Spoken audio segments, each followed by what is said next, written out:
여러분 안녕하십니까? 타임라인 한국사를 진행하는 강흥천입니다. 오늘은 여러분과 함께 인류의 탄생 과정을 추적해보고 그 인류의 조상이 어떻게 해서 오늘날 우리의 현생 인류에 이르게 됐는가 이 과정을 살펴보도록 하겠습니다. 인류가 태어난 것은 지금으로부터 약 400만 년 전이라고 하는데요. 그때 태어난 인류의 조상은 다른 모든 동물들과는 다른 돌연변이었습니다.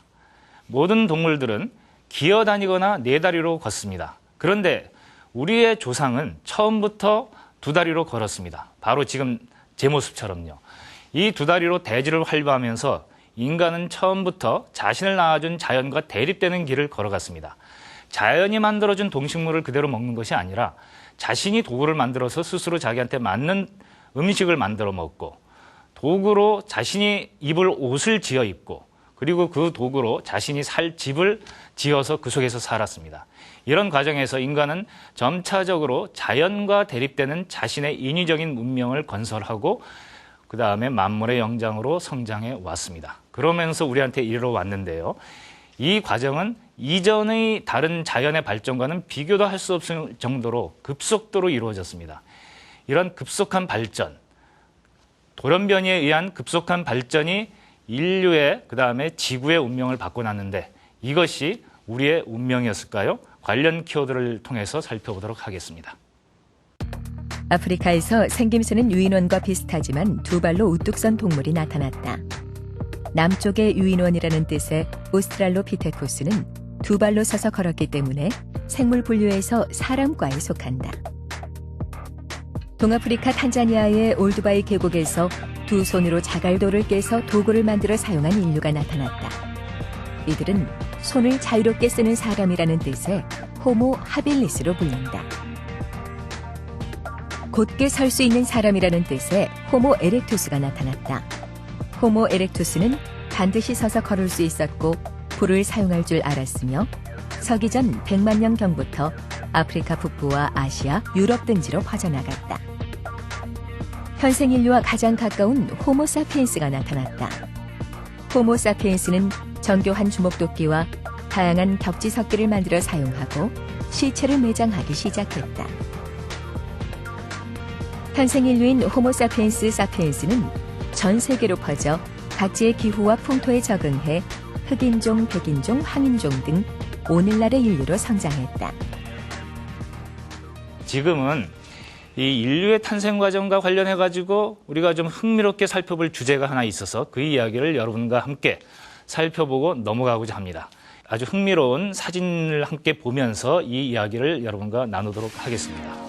제 옆에 아주 재미있는 여인상이 떠올라 있습니다. 이 여인상은 멜렌도르프의 비너스라고 하는데 비너스는 로마 신화에 나오는 여신인데요. 미의 여신입니다. 질투의 화신이기도 하죠. 이 미의 여신 비너스는 원래 그리스 시대의 미의 여신이었던 아프로디테에서부터 온 것입니다. 근데 여러분들이 알고 있는 그리스 로마 시대의 비너스라든가 또는 아프로디테는 아주 아름답고 심지어는 섹시하기까지 한 여인입니다.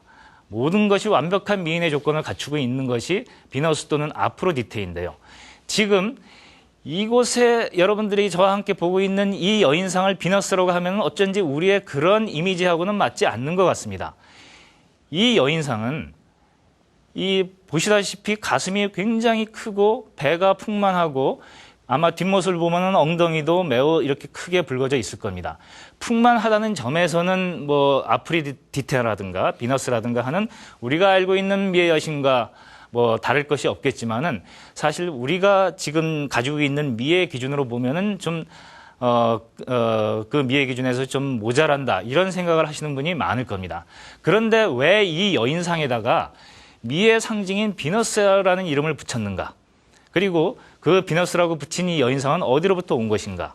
멜렌도르프는 유럽에 있는 지명입니다만은 이 비너스라고 이름 붙여질 수 있는 저렇게 풍만한 여인상은 구석기 시대의 인류 사회의 곳곳에서 발견을 할 수 있습니다.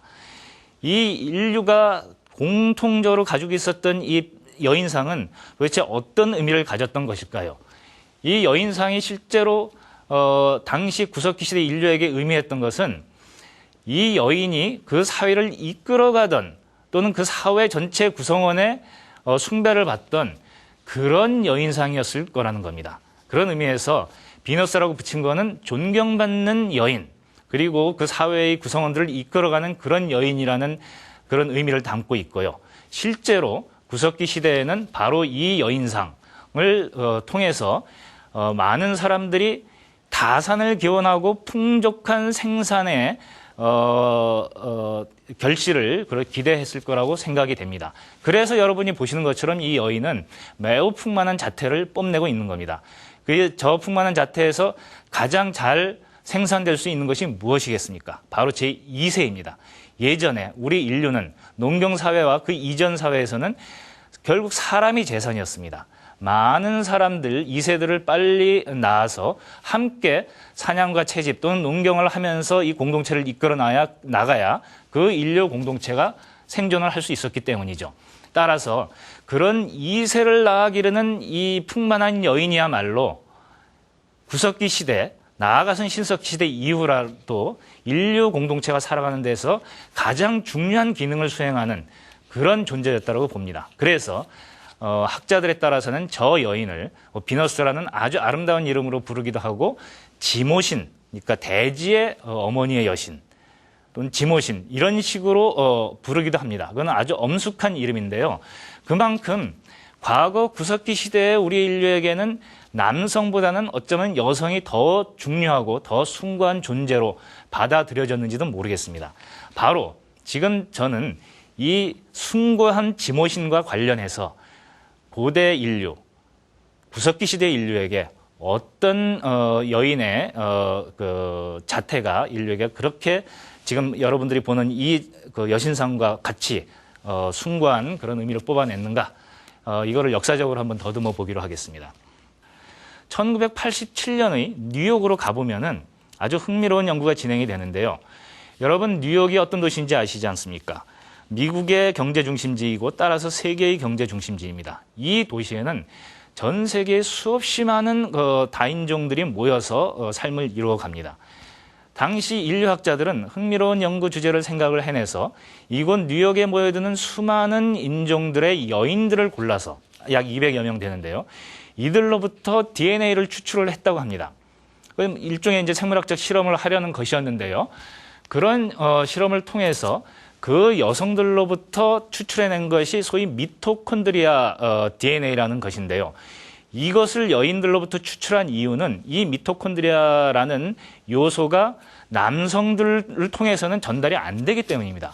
어머니로부터 딸에게만 전달되는 그런 특이한 요소이기 때문에 이걸 그 다인종 여성들로부터 추출을 해가지고 분석을 해봤습니다. 그리고 이 수많은 국적을 가진 여성들의 유전자를 추적을 해서 이 미토콘드리아 DNA가 어디까지 추적이 되는가 이거를 한번 살펴봤습니다. 그랬더니 놀랍게도 그 모든 여인, 여러 나라에서 모여든 그런 여성들로부터 추출된 이 DNA를 추적한 결과 그 끝으로 가서 단 한 명의 여인으로 그들의 조상이 모여지더라는 것입니다. 그 단 한 명의 여인.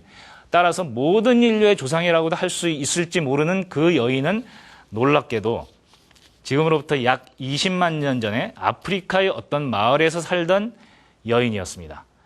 따라서 인류학자들은 바로 그 여인, 아프리카에서 살아왔던 그 여인에게 미토콘드리아 이브라는 이름을 붙여주었습니다. 미토콘드리아 이브. 여기서 이브가 뜻하는 것이 무엇입니까? 이브는 아담과 함께 인류의 첫 번째 조상으로 성경에 나오는 인물입니다. 근데 성경에서는 아담이 먼저 나오고 이 아담의 갈비뼈로 이브를 만들었다 이렇게 나오지만은 인류학자들이 밝혀낸 거는 이브가, 그러니까 여성이 인류의 조상이라는 겁니다.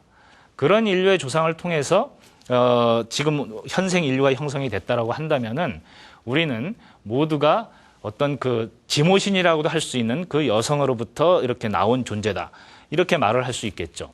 그러니까 이것은 우리가 유교적인 전통에서 알고 있는 모든 그 인류의 계보는 남성을 통해서 전달된다는 이런 지식과는 전혀 다른 지식을 인류학적인 탐구를 통해서 얻게 된 것이라고 할 수 있습니다. 물론 고고학이라든가 인류학의 연구는 앞으로도 계속 진행이 됩니다만 지금까지 살펴본 걸로 봤을 때 인류는 그 조상이 그 할머니가 됐든 또는 다른 그 연녀에서 또 그 할머니에게는 할아버지가 있었겠죠. 그런 것을 따져 본다고 하더라도 아프리카에서 이 출발했다라는 그런 결론에 이른다는 것은 우리에게 한 가지 중요한 교훈을 안겨줍니다. 우리는 지금 인류가 색깔에 따라서 이제 황인종, 백인종, 흑인종 이렇게 나눠져 있습니다만은 이거는 생물학적 종으로는 아무런 의미가 없는 다 똑같은 인류의 종이다. 이렇게 결론을 내릴 수 있고 그것은 어찌 보면은 그 아프리카의 한 여인으로부터 나온 동포다. 이렇게 말을 할 수 있겠죠. 결국은 모든 인류가 현재 지구상에 살고 있는 모든 인류가 다 똑같은 기를 물려받은 동기라고 이렇게 할 수 있겠습니다. 이런 상황에서 우리가 인종차별을 할 수 있겠습니까? 그리고 우리 다문화 사회로 가는 한국 사회에서도 우리가 순혈 동포주의만 우리가 주장을 할 수 있겠습니까? 이런 관점에서 미토콘드리아 2부의 발견은 우리에게 대단히 중요한 휴머니즘의 교훈을 안겨주고 있다. 이렇게 말씀드릴 수 있겠습니다. 자, 이와 같은 미토콘드리아 2부의 교훈을 가슴에 깊이 새기면서 이제부터 제가 아까 말씀드린 대로 구석기 시대의 우리 인류가 어떻게 살아갔는지 그 흥미로운 삶의 현장 속으로 여러분들을 안내하기로 하겠습니다. 인류가 아시아 대륙 동쪽 끝 한반도에도 발을 디뎠다. 호모 에렉투스로 알려진 한반도 최초의 인류는 평안남도 상원의 검은모루 동굴, 충청북도 단양의 금굴에서 구석기 시대를 열었다. 중기 구석기 시대의 인류는 몸돌을 가공해 쓰던 이전 방식에서 벗어나 한 겹 한 겹 돌 조각을 떼어내는 르발루아 공작 기법의 석기를 사용했다. 후기 구석기 시대에는 돌이나 동물의 뼈를 이용하여 조각품을 만들기도 하고 숭배하는 대상을 묘사할 줄 아는 수준에 도달했다.